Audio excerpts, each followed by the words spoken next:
안녕하세요. 2부를 시작을 하겠습니다. 그래서 본 영상의 핵심은 사실 수메르 문명을 알아보자는 게 아니고, 수메르에 대한 건 엄청 잘 나온 유튜브가 따로 있어요. 자세한 건 거기를 가셔서 보시면 될 것 같고, 본 어떤 영상의 내용은 본격적으로는 어떤 엔릴과 엔키의 이야기예요. 엔릴은 신의 고유의 혈통이라고 했잖아요. 왜냐면은 그 아누나키끼리 결혼한 거니까. 그러니까 이 엔릴의 후손이 유대인이라는 겁니다. 엔닐이라는 신 자체가 그러니까 구약 성서의 야훼를 뜻하고요. 그렇기 때문에 유대인 애들이 그렇게 민족성이니 뭐니 하는 거예요. 왜냐하면은 자기 자신들이 진짜 그러니까 오리지널 순수 아누나키의 후손들이기 때문입니다. 그럼 우리들은 뭐냐? 저희들은 아담의 후손이죠. 저희도 신의 자손은 맞지만 다른 혈통, 그러니까 다른 DNA가 짬뽕된 형태라는 거죠. 그래서 이 엔닐과 엔키 얘기가 많은 설화나 신화에 동일하게 등장을 해요. 대표적으로는 성경상으로는 엔닐이 야훼이고 엔키가 뱀이고 사탄이에요. 그래가지고 다시 수메르 신화로 돌아가서 인간을 만들었다고 했잖아요. 근데 인간이 번식을 못하게 막아요. 자세하고 디테일한 얘기는 다 못하겠지만 인간이 번식을 못하게 막습니다. 왜냐하면은 인간의 개체수가 너무 늘어나는 거를 좀 억제하는 거죠.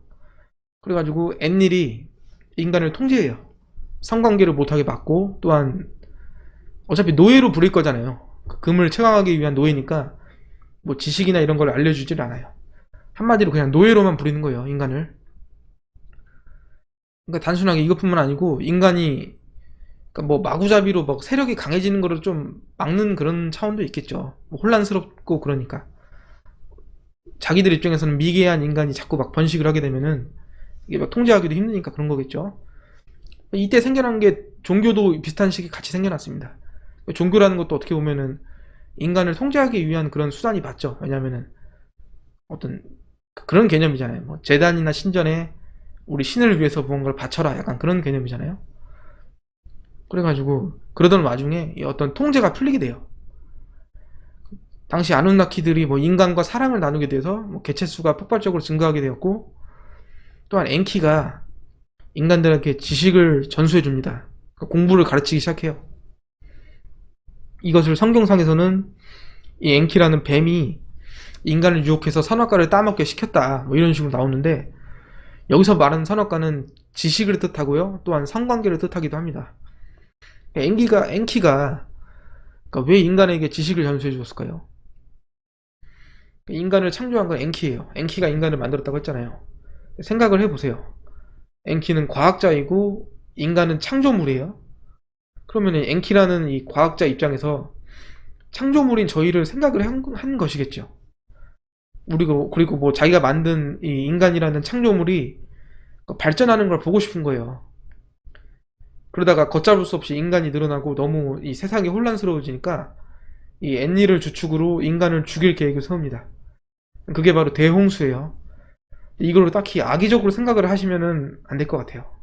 일종의 인간 정화죠. 그러니까 이거를 성경상에서는 그 대홍수가 발생하니까 신이 방주를 만들 방법을 알려주고 그 노아에게 피신을 하라고 하지 않습니까?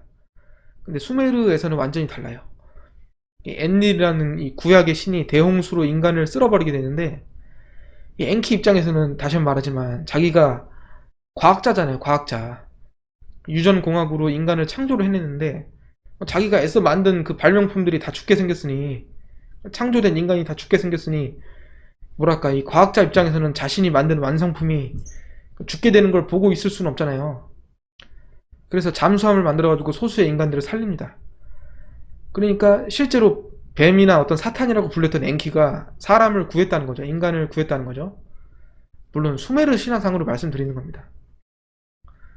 그래가지고 정리를 하자면은 여러분들이 본 영상을 보면서 알고 가셔야 할 거는 엔키와 엔닐이라는 어떤 두 파가 있었다는 거예요.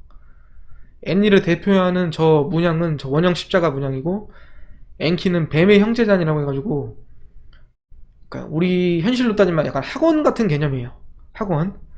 일종의 지식을 전수해주는 그런 개념인데, 보시면은 그 지팡이를 뱀이 그 DNA 모양으로, 나선 모양으로 감고 있는 게 이 뱀의 형제단의 그 문양이에요. 저 문양은 어떤 서울 의사협회도 쓰이고 있습니다. 알다시피 엔키가 형이지만 혼혈이기 때문에 서자잖아요. 그 파충류 혼혈이기 때문에. 그래서 엔릴보다 서열이 떨어져요. 엔릴이 서열 1위에요. 1위. 엔키가 2위고.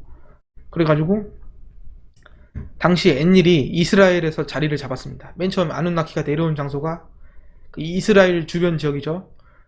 근데 엔키는 그 어떤 그 뭐라고 해야 되나, 이 권력 다툼에서 약간 밀렸다고 봐야죠. 그래가지고 그 지역을 벗어나게 됩니다. 엔키가. 그래서 엔릴은 이스라엘에서 정착을 해가지고 문명을 발전시켰고, 거기서 뿌리 내린 게 유대인이고, 종교는 유대교입니다. 유대교. 그게 어떤 수메르 문명, 히브리 문명, 유대인으로 내려져 오게 된 것이고요.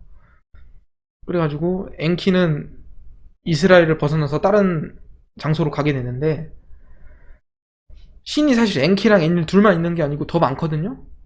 그래서 결론적으로는 여러 아누나키 신들이 세계 각지로 퍼져나가면서 뭐 그들만의 문명과 문화, 나라를 만들게 됩니다.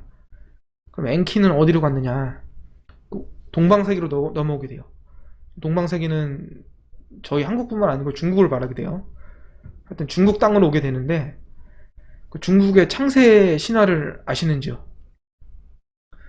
그 복희 신이라고 해가지고, 그러니까 중국을 만든 신인데, 중국 설화에서도 성경과 수메르하고 똑같이 그 대홍수에 대한 언급이 있습니다.